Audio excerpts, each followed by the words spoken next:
नमस्कार, breaking fast समाचार में मैं फिर से आपका स्वागत करता हूं। और जैसा कि हमने जानकारी दी है, तिनसुकिया में एक सबसे बड़ा जो महायज्ञ का आयोजन होने वाला है आने वाले 18 सितंबर को, वैदिक महायज्ञ जिस यज्ञ का नाम दिया गया है।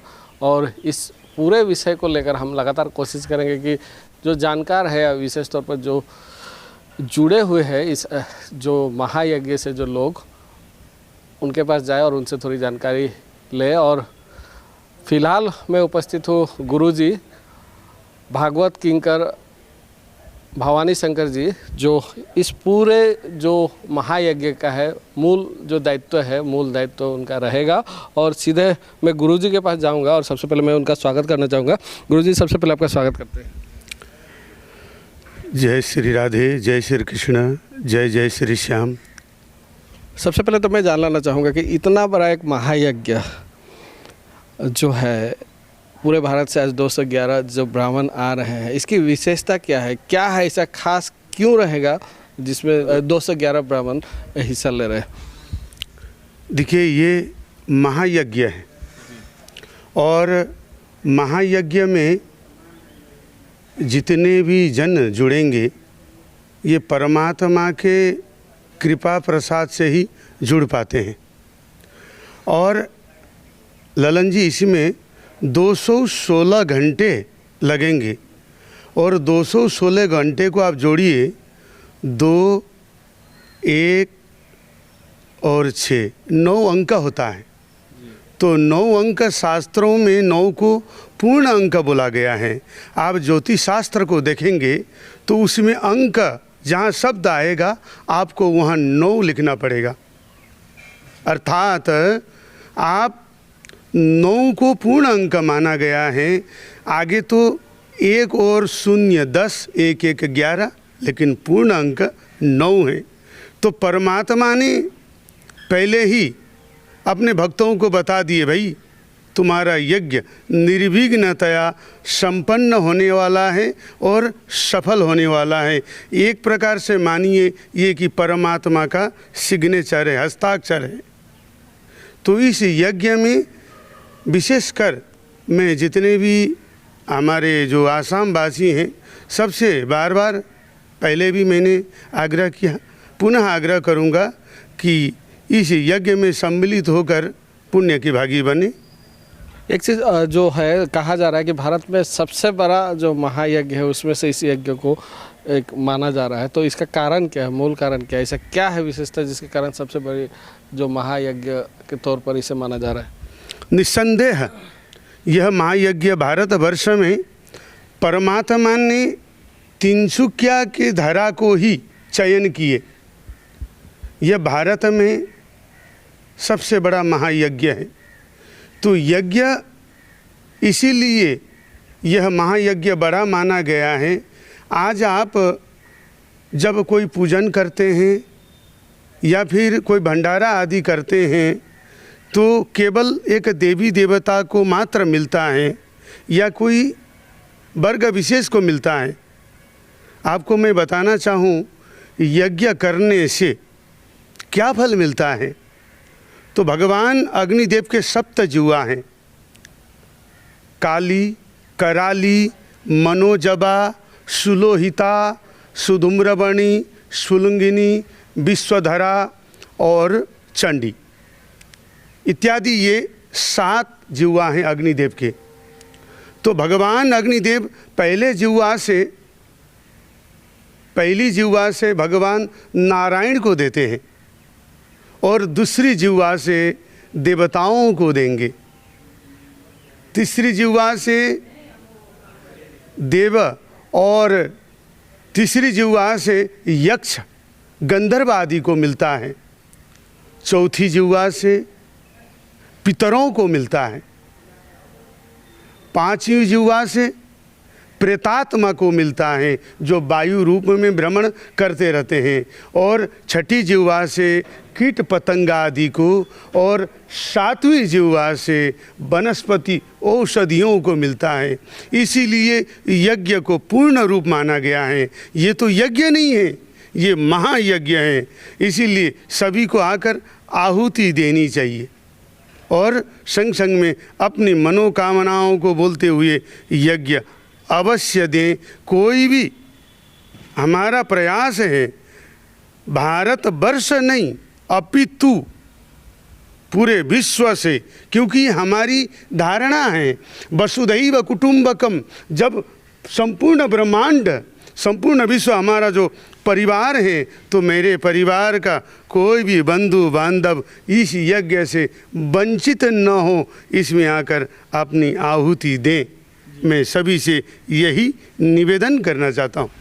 चूँकि हर यज्ञ अलग अलग देवी देवताओं को लेकर होता है, मैं थोड़ा इस यज्ञ में जो उपासक जो देवता है कौन रहेंगे और उनकी थोड़ी संक्षिप्त में मैं जानकारी लेना चाहूँगा। देखिए ललन जी, हर यज्ञ में हम अलग अलग देवी देवताओं का उपासना करते हैं, उनका पूजन करते हैं, उनको आहुति देते हैं। तो यहाँ भगवान श्याम कलो श्यामैव केवलम, भगवान श्री कृष्ण जब गोलोक धाम जाते जाते अपने भक्तों को बता गए कि हे भक्तों, मैं कलयुग में श्याम रूप में रहूँगा और अपने भक्तों के मनोकामना को पूर्ण करूँगा। तो जब भक्त आकर आहुति देंगे, आहुति देते समय अपनी मनोकामना को बोलते हुए ओम श्याम देवाय स्वाहा बोलते हुए आहुति दें। और परिक्रमा का भी विधान है। परिक्रमा वंश वृद्धि चाहने वाले दुर्वा से परिक्रमा करें, धन चाहने वाले द्रव्य से परिक्रमा करें, प्रतिष्ठा चाहने वाले पुष्प से परिक्रमा करें, और जो रोग नाश के लिए मन में परमात्मा के मन में रोग नाश के लिए परमात्मा के पास में आएंगे, निरोगता प्राप्ति के लिए वो फल आदि से करें।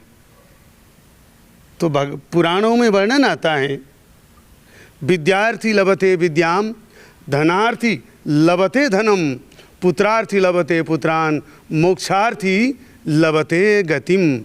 अर्थात जो जिस कामना से परमात्मा के पास में आएगा, हमारे बाबा श्याम उसकी मनोकामना को अवश्य पूर्ण करेंगे, क्योंकि यह देवता श्याम है, इसके प्रधान देव। और भगवान श्याम, मैंने पहले भी कहा, अभी भी कहूँगा दोबारा, कलौ श्यामैव केवलम, भगवान श्याम कलयुग में प्रत्यक्ष रूप में हैं और अपनी भक्तों के मनोकामनाओं को पूर्ण करते हैं। जो विधि रहेगा जो ये यज्ञ का काफ़ी विशेष रहेगा, थोड़ा जो विधि है किस तरह की विधि रहेगी, जो विशेषता क्या रहेगी, उस बारे में भी जान लेना चाहूँगा। पूजन की विधि मैं प्रारंभ से आपको बोलना चाहता हूँ, क्योंकि 17 तारीख को हमारे 211 विप्र वृंदावन, बनारस, दिल्ली, गुवाहाटी और हमारे कुछ तिनसुकिया निवासी विप्रदेव रहेंगे, वेदी का निर्माण करेंगे। 18 तारीख को 18 सितंबर 2023 को प्रातः तिनसुकिया मारुति नंदन कानन अर्थात नौपुखरी पार्क से हम लोग कलश यात्रा प्रारंभ करेंगे। दिन 1 बजे से 2 बजे के मध्य मानव कल्याण पूजा भवन में पहुंचकर 3:15 से पूजन प्रारंभ। तत्पश्चात अखंड ज्योत प्रज्वलन, तत्पश्चात अरणि मंथन अर्थात अग्नि मंथन द्वारा अग्निदेव को प्रकट करेंगे और उसी प्रकट किए हुए अग्निदेव को ले जाकर हवन कुंड में हम लोग डालकर वहाँ हम लोग स्वाहा करेंगे। और हमारे विप्र गणेश अथर्व पाठ, श्री सूक्त, पुरुष सूक्त का अखंड पाठ करेंगे। ओम श्याम देवाय नमः इस मंत्र का 216 घंटे अखंड जप और इसी मंत्र का 216 घंटे हवन, संग संग में तर्पण मार्जन का भी विधान रखा गया है। 1 मिनट भी जो यह जप है नहीं रुकेगी। अखंड का मतलब अनवरत, 8 याम चलता रहेगा। इसमें 1 सेकंड भी हम नहीं रुक सकते। और यहाँ संग संग में विष्णु सहस्त्र नाम का भी पाठ किया जाएगा। यह यज्ञ ललन जी और भव्य और दिव्य है, और जो इसमें भक्त आएंगे उनको भी समय नहीं मिलेगा, वो भी अखंड रूप में ही सेवा अनवरत करते रहेंगे। क्यों? यज्ञ तो चलता रहेगा, संध्याकालीन भजन का भी आयोजन है।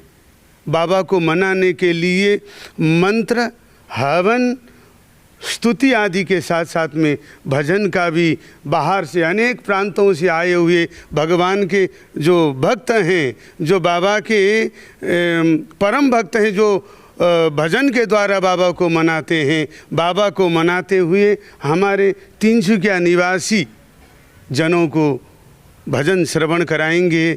तो यह यज्ञ साधारण यज्ञ नहीं है, यह महायज्ञ है। तो सभी से निवेदन है कि आकर आहुति दें और पुण्य की भागी बने। गुरुजी, एक चीज़ देखा जाता था या अभी भी चलिए इस चीज़ को कहा जाता है कि तिनसुकिया जो है वाणिज्यिक शहर है। तिनसुकिया जो है एक वाणिज्यिक शहर है, वाणिज्यिक शहर के रूप में माना जाता है। लेकिन आप लोगों ने विशेष तौर पर आपका बहुत बड़ा इसमें अवदान माना जाएगा। आपने धार्मिक शहर के रूप में परिवर्तन कर दिया। वाणिज्यिक शहर जरूर है, लेकिन आज एक धार्मिक नगर के तौर पर जाना जाने लगा है तिनसुकिया, और इसमें आपका भी बड़ा योगदान रहा है। तो इस पर आपका मैं प्रतिक्रिया लेना चाहूँगा कि किस तरह बदलाव आया, और यह जो वाणिज्यिक शहर है आज धार्मिक नगर के तौर पर भी आज एक परिचित हुआ है इसका पूरे भारत में। तो किस तरह का जो यह दौरा रहा, या कि आज यह जो स्थान मिला है कैसे मिला है, थोड़ा संक्षिप्त में मैं जानना चाहूँगा। एक तो धर्म और कर्म एक दूसरे के पूरक हैं।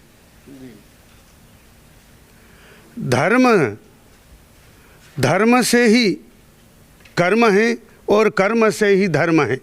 आप धर्म और कर्म को अलग नहीं कर सकते। धर्म और कर्म को आप बिल्कुल भी अलग नहीं कर सकते हैं, ये एक दूसरे के पूरक हैं। आप धर्म करेंगे तो परमात्मा आपके कर्म को स्वतः वृद्धि करते हैं। भगवान ने अर्जुन से कहा, अर्जुन कर्मण्येवाधिकारस्ते माँ फलेषु कदाचन, अर्जुन तू कर्म कर, फल की इच्छा न कर। तो हमारे तिनसुकिया निवासियों ने उसी महामंत्र को पकड़ लिए और उन्होंने बस धर्म भी करना छोड़े नहीं, और कर्म में परमात्मा बाबा उनको दे रहे हैं, और उन्हीं का आशीर्वाद मानकर वो कर्म कर रहे हैं। हाँ, लेकिन हमारा जो तिनसुकिया, जो हमारी तिनसुकिया नगरी है, धर्म नगरी से कम नहीं है। ये धर्म नगरी तो है ही है, लेकिन लोगों को अभी पता चलने लगा। देखिए, हमारे जो बाबा श्याम हैं उनका अटूट रिश्ता है हमारे आसाम से, और हमारी जो कुल देवी है ये आसाम की, अर्थात आसाम की जो क्षेत्र देवता हैं माँ कामाख्या हैं, उनका भी विशेष कृपा है। हमारे क्षेत्र देवता भगवान परशुराम जी हैं, हम उनके क्षेत्र में हैं, इसीलिए हम लोग निश्चिंत हैं। हम बाबा पर छोड़ देते हैं, बाबा आप इस क्षेत्र के देवता हो, और हम बाबा श्याम को मनाने जा रहे हैं, और श्याम ही परशुराम हैं और परशुराम ही श्याम हैं। और निश्चिंत हम इसीलिए हैं क्योंकि हम ब्रह्मपुत्र के तट में हैं, बाबा ब्रह्मपुत्र के तट में हैं। क्यों? क्योंकि ब्रह्म वैवर्त पुराण आदि में ब्रह्म नदी का जो है ना वर्णन आता है। एक ही प्रसिद्ध नदी है ब्रह्मपुत्र नदी, बाकी सब नदियां हैं एक ही नद है। तो हम परमात्मा के चरण में रहकर इसीलिए हम धर्म करते हैं, कर्म करते हैं। तो तिनसुकिया निवासियों ने बाबा को मनाते हुए परमात्मा पर प्रगाढ़ विश्वास करके कर्म कर रहे हैं, इसीलिए तिनसुकिया नगरी धर्म नगरी कहलाने लगी है। और ये धर्म नगरी कहना कोई गलत नहीं होगा, क्योंकि जहाँ धर्म है, भगवान कहते हैं कि यत्र यत्र रघुनाथ कीर्तनम तत्र तत्र कृतमस्तकांजलिम।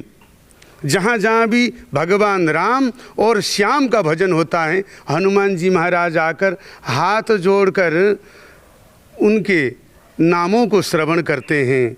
और जहाँ हनुमान जी आ जाएं वहाँ राम जी आ जाते हैं, और जहाँ राम जी आएँ वहाँ श्याम जी आ जाते हैं, और जहाँ राम श्याम परशुराम हो तो वह निस्संदेह धर्म नगरी है। इसमें अब शंका की कोई आवश्यकता नहीं है। गुरुजी एक चीज़, चलिए ये इस विषय से नहीं रहता है मुद्दा, लेकिन प्रश्न धार्मिक ही है। और जो भगवान श्री कृष्ण थे, या है भी कहे तो गलत नहीं होगा, तो भगवान श्री कृष्ण का जो ससुराल है, ससुराल तिनसुकिया के बगल में ही, तिनसुकिया शहर के बगल में ही है। और चूँकि धार्मिक नगर के तौर पर तिनसुकिया आज जाना जाने लगा है। आपको क्या लगता है कि जो उनका ससुराल है, जिस तरह का आज विश्व दरबार में होना चाहिए था, हालांकि धार्मिक जो वीडियो बनती है या जो कहानियाँ जो दिखाई जाती है उसमें ज़रूर वर्णन ज़रूर होता है, लेकिन आपको क्या लगता है इस विषय को भी आज विश्व के दरबार में उस तरह लाना चाहिए क्या? यह भी विषय एक समय ऐसा हो कि एक यहाँ जो टूरिज्म के लिए या जो बाहर से लोग आते हैं दर्शन का एक मार्ग हो, जैसे जो कुंडल नगर जो कहा जाता है, या इस तरह का जो कुंडल नगर। तो मैं थोड़ा इस बारे में आपको प्रकाश डालने के लिए अनुरोध करूँगा। देखिए, यह जो हम लोग का जो स्थान है, भगवान श्याम का भी स्थान है, क्योंकि घटोत्कच और हिडिंबा के पुत्र बर्बरिकी हमारे बाबा श्याम हैं, उनका आसाम से प्रगाढ़ रिश्ता रहा। और भगवान श्री कृष्ण ने विदर्भ नरेश, कुंडनपुर के राजा, उनकी पुत्री रुक्मिणी से विवाह किए थे। तो भगवान का ये ससुराल भी है। भगवान आनंद कंद परमानंद भगवान श्री कृष्ण का ससुराल भी है। तो मेरा प्रयास रहेगा, आगे से मैं प्रयास कर रहा हूँ। मेरे दो ध्येय हैं, एक तो जन जन तक बाबा परशुराम जी के बारे में बताऊं।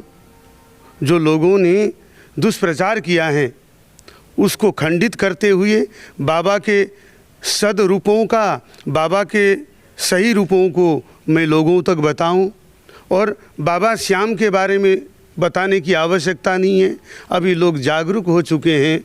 और दूसरी बात, जो आपने प्रश्न किया कि भगवान का ससुराल है, तो मेरा ये प्रयास रहता है कि भागवत आदि में कि सदैव कि इस भूमि के बारे में बताऊं, और कुछ इस प्रकार से प्रतिष्ठान बने, जैसे द्वारिकाधीश में बना भगवान का, तो यहाँ भी भगवान का भव्य मंदिर बने।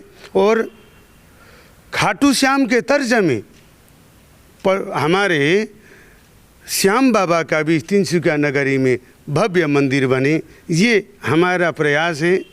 तो परमात्मा, हम जब सद्भावना से सद विचार करते हैं तो परमात्मा हमारी मनोकामना को अवश्य पूर्ण करेंगे। अब थोड़ा मैं अपने चैनल के बारे में आपसे थोड़ा जान लेना चाहूँगा। हालांकि हम कोशिश ज़रूर कर रहे हैं, लेकिन ब्रेकिंग फास्ट समाचार को और किस तरह धर्म के क्षेत्र में हमें काम करना चाहिए, आपसे मैं थोड़ा सजेशन लेना चाहूँगा। और क्या हम कुछ सफल हो पाए हैं धर्म के क्षेत्र में, जिस तरह लोगों के बीच जो धार्मिक अनुष्ठान है हम पहुँचाने की कोशिश करते हैं, हम कितना सफल हुए, या किस तरह का हमको आप सजेशन देना चाहेंगे, किस तरह और बेहतर हम जो धार्मिक कार्यक्रम है लोगों तक पहुँचाएँ? थोड़ा इस बारे में मैं आपसे जानना चाहूँगा। ललन जी, आपको और आपके चैनल को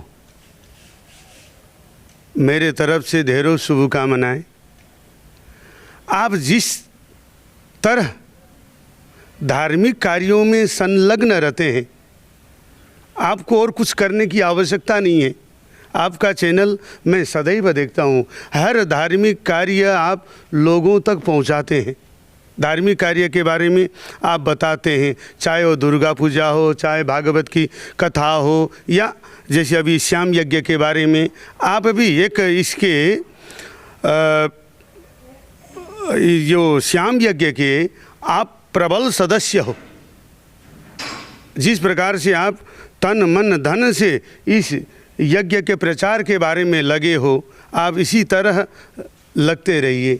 इस कार्य को आप आगे बढ़ाइए और सदैव आप धार्मिक कार्य में संलग्न रहिए और हमें हमारे आने वाली जो पीढ़ियां हैं उनके बताइए, उनको जागरूक कीजिए, उनमें जागरूकता लाइए।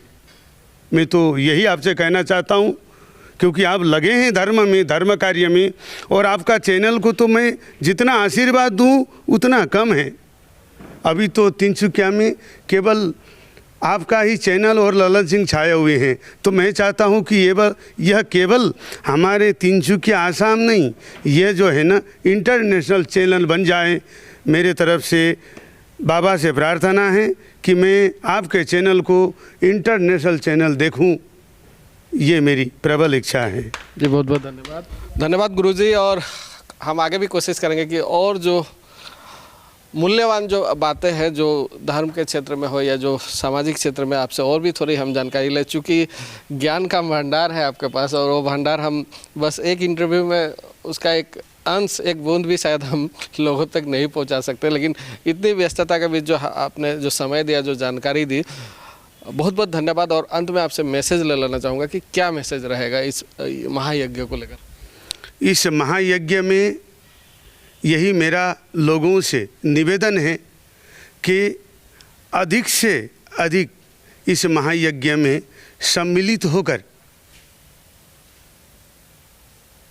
पुण्य के भागी बने। यह यज्ञ केवल धर्म के लिए नहीं, हम लोगों का, मेरा या सकल सनातनियों का एक संकल्प है कि भारत देश हिंदू राष्ट्र बने। तो इस यज्ञ में परमात्मा से हमारी या सकल भारतवर्ष के लोगों का एक ही निवेदन रहेगा, प्रभु सबको सर्वे भवन्तु सुखिनः, सर्वे सन्तु निरामया, सर्वे भद्राणि पश्यन्तु, माँ कश्चित् दुख भाग भवेत्। इसी धारणा के साथ में हिंदू राष्ट्र भी घोषित हो, हमारी यही कामना है। और पुनः सबसे आग्रह करूंगा कि अधिक से अधिक संख्या में आकर तन मन और धन से आहुति देकर पुण्य के भागी बने। जय श्री राधे, जय श्री कृष्ण, जय जय श्री श्याम जी। बहुत बहुत धन्यवाद। और ये थे भागवत किंकर भवानी शंकर जी, और उनसे हमने थोड़ी जानकारी लेने की कोशिश की, और शायद उनका परिचय हमें देने की आवश्यकता नहीं, क्योंकि जो धार्मिक क्षेत्र में जो लोग जुड़े हुए हैं उन्हें अच्छी तरह से पता है कि जो बाबा है, जो किंकर जी है, उनका किस तरह का परिचय रहा है और किस तरह का धार्मिक अनुष्ठान में निपुण है वे। और आगे भी कोशिश करेंगे कि जो है महायज्ञ का जो आयोजन चल रहा है और भी लोगों के पास जाए और भी थोड़ी जानकारी आप तक पहुंचाए। फिलहाल मैं लूँगा विदाई। पर साथ बने रहिए, आप देखते रहिए ब्रेकिंग फॉर समाचार।